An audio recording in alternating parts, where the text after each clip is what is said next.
сайн байна уу? Шинэ 7 өдрийн маань эхний өдөр нийт өдөр маань ингээд аяллаа виз амжилттай авсан гэр бүлдээ ингээд баяр хүргье. За эхнэр нөхөр хоёулаа бизнес эрхлэгч 7 сарын 20-нд материалаа өгсөн. 7 сарын 20-нд материалаа өгөөд өнөөдөр ингээд 8 сарын 3-нд одоо аяллаа виз хүлээн аваад одоо манай дээр ингээд мэдээлэл зөвлөгөөгөө хэлээр гарах мэдээлэл зөвлөгөө онгоцны эдийн засгийн албан хэлүүлэхээр одоо хүрэлцэн ирээд одоо байж байна. За энэ хүмүүс нь бол хуваараа бизнес эрхэлдэг байсан.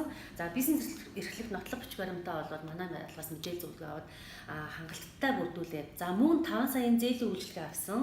За 5 саяын зээлийн үйлчлэг хоёулаа зээлийнхаа үйлчлэгийг аваад бүх материалуудаа бэлэн болгуулад одоо манайхаар агиатаа бүглүүлээд баталгаад хаягаа гаргуулад хүлээлгэн өгөөд өнөөдөр ингээд 8 сарын 3-нд одоо ингээд материалаа аяллаа виз амжилттай аваад одоо ирсэн байна. За ер нь бол бизнес эрхлэх нийгмийн даатгал төлөгч ер нь хүмүүсийн маань бизнесний гаралт ирс сайжирсан бөгөөд цаашдаа бол гарах магадлал ер нь хугацаанд яваад ирж байгаа хүмүүс бол гарах магадлал ер нь 100% байгаа шүү гэдгийг та бүхэндээ хэлмээр байна.